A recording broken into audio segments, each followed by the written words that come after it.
समांतर प्लेट संधारित्र की धारिता, ये समांतर प्लेट है तो इसमें हमको थ्योरी पहले लिखना होती है, तो हम इसी को देखकर, ये पहले तो डायग्राम मेन है, ये क्या है, एक समांतर प्लेट है, तो हम इसको ऐसे लिख सकते हैं कि माना एक्स वाई एक समांतर प्लेट है, समांतर प्लेट संधारित्र है जो किसी ऐसे माध्यम में रखा है जिसका परावर्तनांक है। समांतर प्लेट संधारित्र की प्लेट एक्स को बैटरी के धन ध्रुव से जोड़ा जाता है, जिस कारण प्लेट एक्स पर प्लस आवेश एक समान रूप से वितरित हो जाता है, तथा प्लेट वाई को पृथ्वी से जोड़ा जाता है, जिस कारण प्लेट वाई पर माइनस आवेश एक समान रूप से वितरित हो जाता है। दोनों प्लेटों के मध्य दूरी स्मॉल डी है तथा प्लेटों का क्षेत्रफल कैपिटल ए है। फिर हम एक लाइन लिखते हैं यहाँ पर, माना प्लेट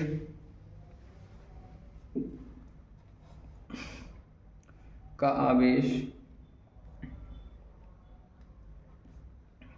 Q तथा क्षेत्रफल A है, तो वैद्युत क्षेत्र की तीव्रता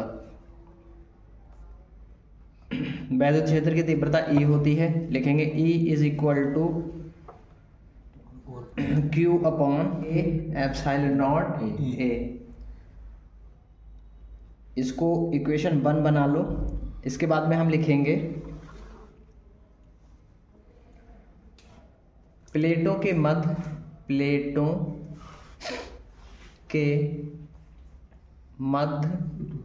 विभव,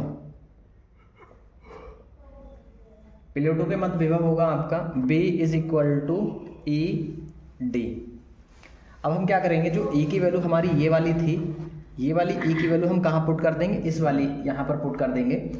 तो हम इस तरह से यहाँ लिखेंगे फ्रॉम इक्वेशन 1, फ्रॉम इक्वेशन का मतलब है समीकरण, फ्रॉम इक्वेशन 1 एंड 2, तो इसको 2 चाहो तो बना लो। इसका मतलब ये हुआ समीकरण 1 और समीकरण 2 से। अब हम ये जो E की वैल्यू है वो कहाँ पुट कर देंगे, इसमें। तो B इज इक्वल टू हमारा आ जाएगा Q upon K epsilon not A, ये E की वैल्यू इंटू डी, ये D एज इट इज रहेगा। अब हम क्या करेंगे यहाँ पर, अब हमें समांतर प्लेट संधारित्र की धारिता निकालना पड़ेगी। तो हम लिखेंगे समांतर प्लेट संधारित्र की धारिता। तो समांतर प्लेट संधारित्र की धारिता होती है C is equal to Q upon V। अब हम इस V की वैल्यू, जो ये V है वो यहाँ पर पुट कर देंगे V की जगह पर, Q ऊपर ऐसे ही रहेगा, इस V के स्थान पर हम ये वाली पूरी वैल्यू पुट कर देंगे, Q upon K epsilon not A into D.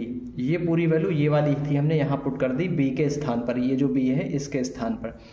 अब हम Q से Q को कैंसिल कर देंगे, यहाँ 1 बचा है और यहाँ भी 1 बचा है। तो एक काम करेंगे, ऊपर में 1 बचा है तो जो सबसे नीचे वाली संख्या होती है वो ऊपर के इनटू में चली जाती है, तो ये पूरी 1 के इनटू में जाएगी। तो क्या बन जाएगा यहाँ पर 1 से अगर इसकी गुणा करेंगे भी नीचे वाली संख्या की, तो यही एज इट इज आ जाएगी। और इस 1 की इस D से मल्टीप्लाई करेंगे तो हमारे पास में ये D आ जाएगी स्मॉल। ये हमारे पास C की वैल्यू आ चुकी है, समांतर प्लेट संधारित्र की धारिता आ चुकी है। अब हम क्या करेंगे, हम या तो इसको ऐसे ही लिख दो, नहीं तो आप निर्वात और वायु के लिए K की वैल्यू कितनी लिख सकते हैं, 1। तो हम लिख देंगे निर्वात या वायु के लिए K इज इक्वल टू 1। और जब K इज इक्वल टू 1 रखेंगे तो यहाँ पर K की वैल्यू 1, तो बचेगा क्या, epsilon not A upon D।